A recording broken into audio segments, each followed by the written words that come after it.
Yeah, I caught you with that one. He's such a pretty boy that he was so concerned about the blood so immediately. I hit him with the uppercut. He's bleeding, and he started touching it over and over and over. But, I mean, he's so fucking dangerous. You know, I don't know how I stayed away from some of those shots. He definitely rocked me, but, you know, I just kept telling myself that to just trust my abilities, you know, not be emotional. And, again, when I say I don't have emotions, like, nothing feels better than what I feel right now. Oh, my God, you're going to quit? Oh, my God, you quit, you little bitch. Justin Gaethje, man, the ultimate spoiler. What did it tell you? I said he was going to win, didn't I? Oh, my God.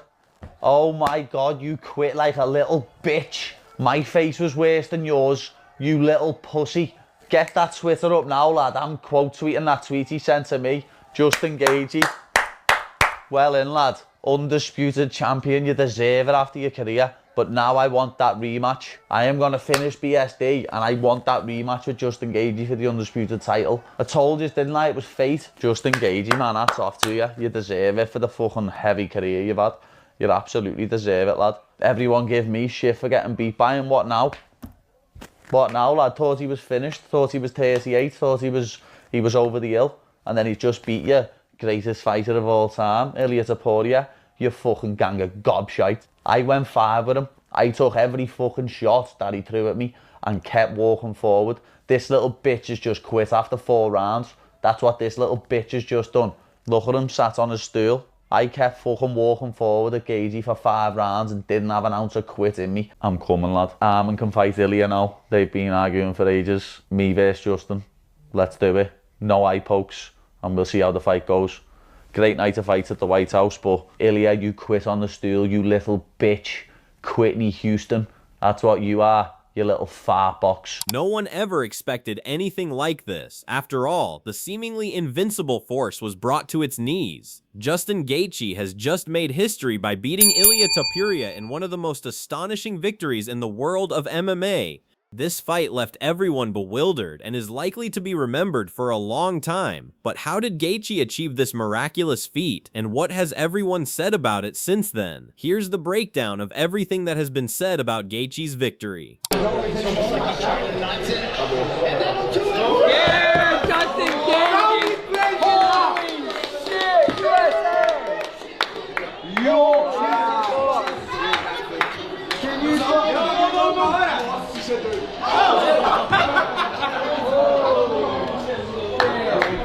Quando eu falei, todo mundo falou que eu tava louco. Eu falei, ninguém quis acreditar, falaram que eu tava doido. Tá aí, ó.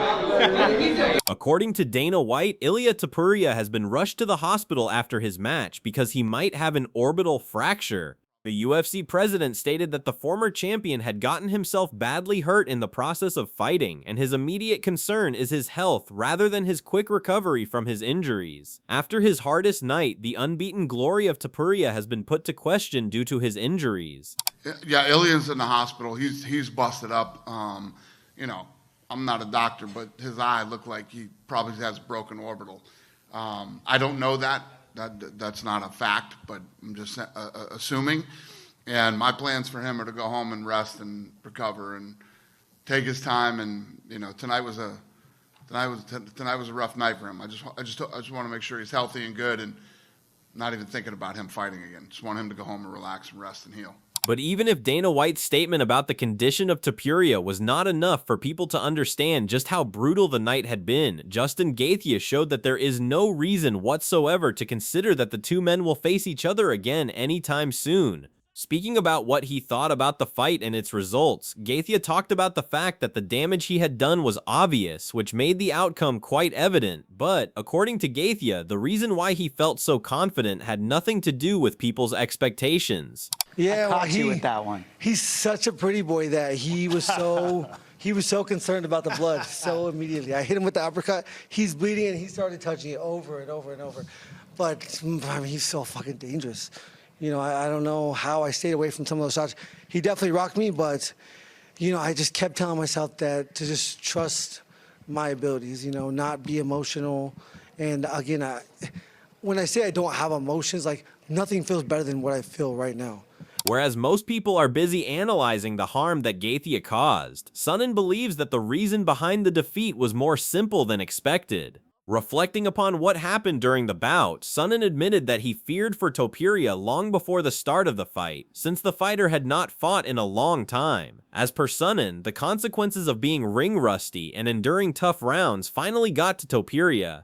Fatigue is one of those aspects that cannot be bypassed by anyone, no matter how good they are, Sonnen added, emphasizing that it was apparent that fatigue became more evident throughout the fight. And Gaethje,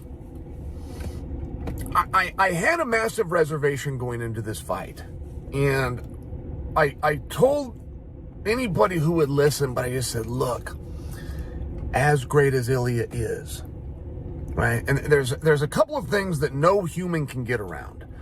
Exhaustion is one of them, and we saw that maybe on display better than ever with Chimaev's loss to Strickland. He just simply got tired. They even spun a story and it had to do with a weight cut and blah, blah, blah. But whatever that was, whatever the weight cut or whatever that made up excuse was, it still was to explain the fatigue. And fatigue's very real. So with Ilia, again, tonight, it was just an issue of fatigue and what got us there.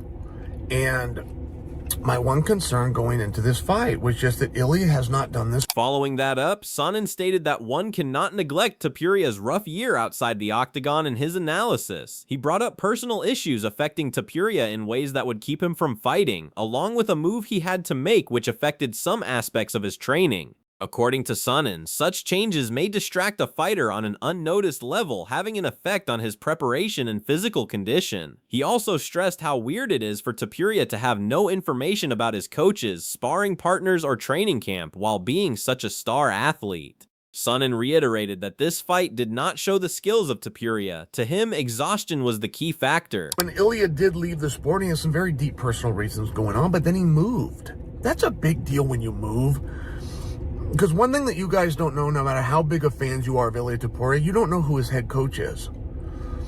And you don't know where he trains. And you don't know who his workout partners are.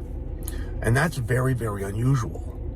Just within the sport of social media where these things are documented and filmed and people talk and then people want their rub and they want their own attention, to be the pound for pound #1 ranked fighter in the world, the reigning world champion, the main event of the White House, you, the average hardcore fan that follows my channel, don't know who he trained with or who his head coach is.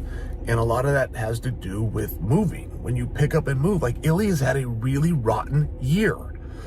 And what can that do? It can just distract it. What do those distractions do? It just kind of takes away from your cardio a little bit. Like skill-wise, he was there. Skill-wise, Ilia is the best fighter in the world. Ilia actually, tonight in defeat, showed that he was the better fighter. He had a better understanding. He was the better athlete. He got it. Even those who were watching it live found it hard to believe what was happening. With the fight coming down to its final moments, Tom Aspinall's comment on what he saw highlighted how the tide of momentum was starting to turn for someone. At first, he was impressed by Topuria's ability to hold his own throughout the bout, but then all of a sudden, signs started to show that the former champ was in real trouble. What once appeared to be a close contest became mayhem as Gaethje upped the intensity and gained the upper hand. Aspinall wondered if the judges' cards were even at a tie heading into this point, which made it all the more unbelievable. Can't believe how good he's doing. Oh. Oh. Little uppercut there. One of these two's got to go down soon. Just doesn't seem like Topuria's giving too much damage though, does it? No. He's not got a mark on him, has he? Gaethje. Oh. Oh, something hurt him. Something hurt him then. Something hurt him. Oh. Oh, he's kind of got him down. He's got him down, he's on top. Topuria's on top in the 4th round, this is good. Just think about Arman's mate who's got $1 million on it for Gaethje. That can't be real. It is real. I think it might be 2-2. This might be 2-2. Topuria's on the comeback. 2-2, I'd say. First 2 to Topuria, next 2 to Gaethje. They've hardly mentioned his face being beaten to him. Look at that. Oh, they're stopping it. There you go.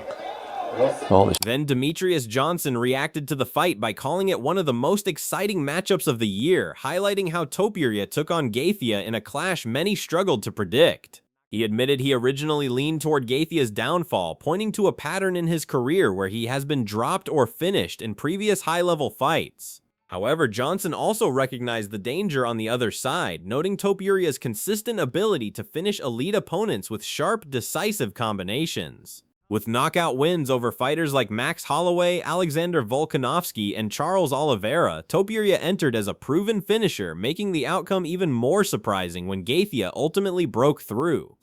I think we just witnessed probably the greatest fight of this year.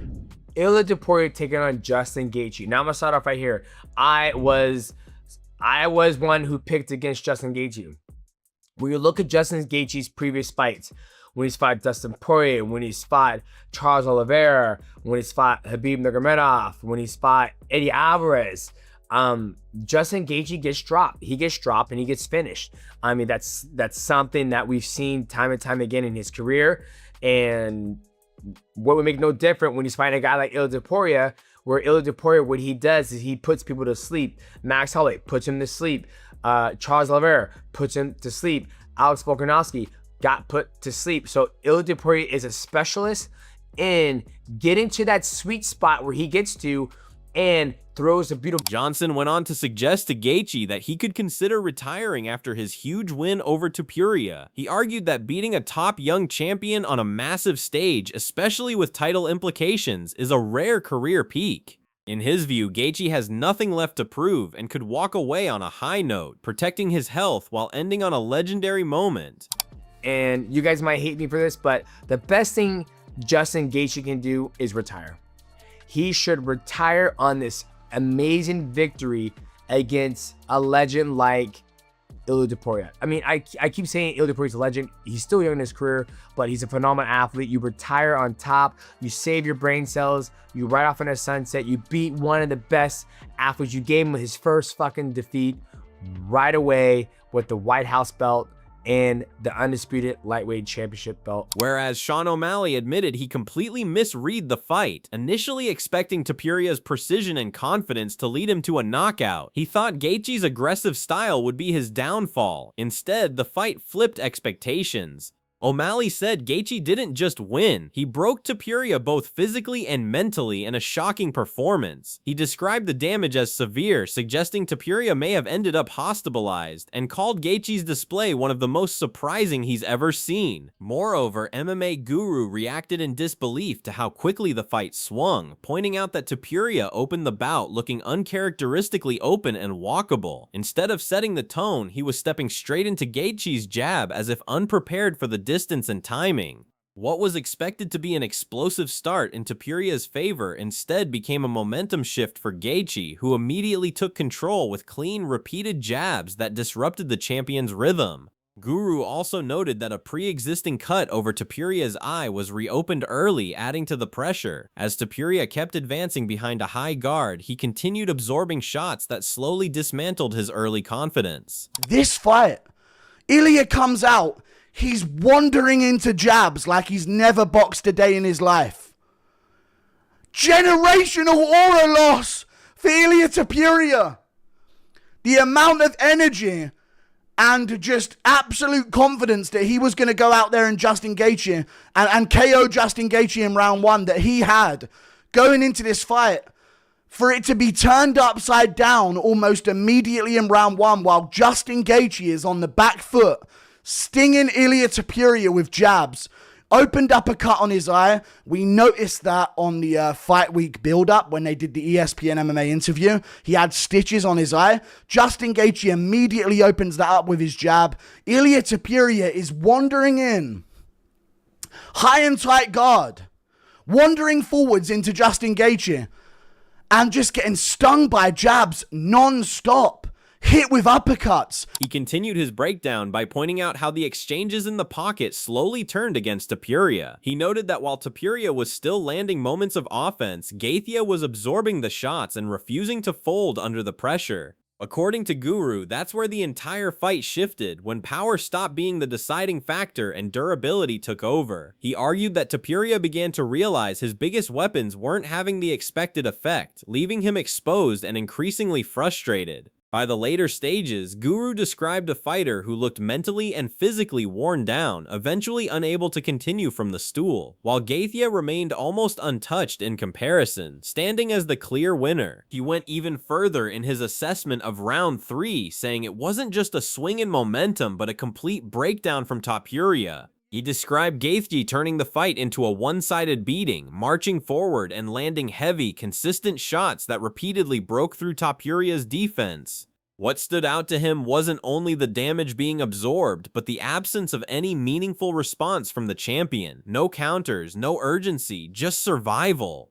Guru emphasized that both fighters were dealing with the same brutal conditions, yet only Gaethje continued to actively fight through them. In his view, that round exposed a clear separation in output and mentality when it mattered most. So what do you think about Justin Gaethje's performance against one of the top MMA stars? Drop your thoughts below, and don't forget to subscribe for more fight breakdowns and reactions.